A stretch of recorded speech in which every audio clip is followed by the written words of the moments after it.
बिस्मिल्लाहिर्रहमानिर्रहीम। अगर आप ये समझते हैं कि आप एक्सरसाइज किए बगैर और हेल्दी खाना खाए बगैर आप पढ़ाई के ऊपर फोकस कर सकते हैं तो ऐसा मुमकिन नहीं है। रिसर्च से ये बात साबित हुई है कि जब आप एक्सरसाइज करते हैं तो एक्सरसाइज से ना सिर्फ आपका जिस्म हल्का फुल्का होता है, बल्कि इसके साथ साथ जो आपके माइंड के मसल्स हैं वो शार्प हो जाते हैं और आपका जो फोकस है वो बढ़ जाता है। लिहाजा अगर आप ये चाहते हैं कि आप पढ़ाई के ऊपर फोकस करें तो आप हेल्दी डाइट लें और आप एक्सरसाइज करें, आप वॉक करें। एक्सरसाइज को आप अपनी ज़िंदगी का हिस्सा बना लें। इससे आप देखिएगा आपका जो पढ़ाई करने के ऊपर जो पढ़ाई का फोकस है वो बढ़ जाएगा। दूसरी बात ये है कि जब आप पढ़ाई करने लगे हों तो जितनी भी तरह की डिस्ट्रैक्शंस हैं आप उससे दूर रहें।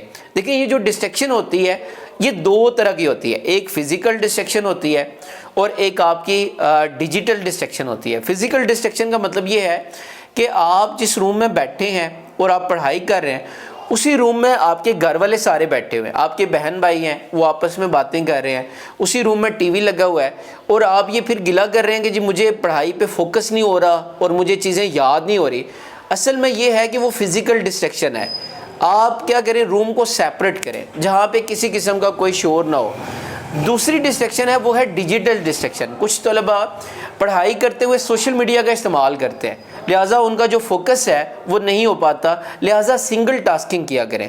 सिंगल टास्किंग का मतलब ये है कि आप एक वक्त में एक काम करें। देखिए, अगर आप एक वक्त में दो काम करें, आप पढ़ाई भी कर रहे हैं, आप मोबाइल भी इस्तेमाल कर रहे हैं, तो आपके माइंड की एनर्जी वो आधी मोबाइल पे लग रही है और आधी पढ़ाई के ऊपर, लिहाजा आप फोकस नहीं कर पा रहे। तो जब भी पढ़ाई करने के लिए आप बैठें, आप जितनी तरह की ये जो डिस्ट्रैक्शंस होती हैं आप इससे दूर रहें। तीसरी बात ये है कि आप जब भी पढ़ाई के लिए बैठें और आप ये चाहते हैं कि आप पढ़ाई पे सही फोकस करें तो आप छोटे छोटे ब्रेक ले लें।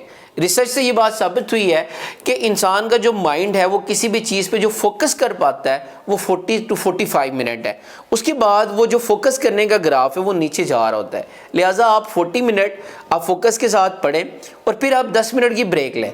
वो जो 10 मिनट की ब्रेक है उसमें आप रेस्ट कर सकते हैं, आप उसमें पानी पिएं, आप थोड़ी सी वॉक करें और उन 10 मिनट में आपको थोड़ा सा टाइम मिल जाएगा कि जो चीज़ आपने पढ़ी हुई है वो आपके माइंड में रिटेन हो जाएगी।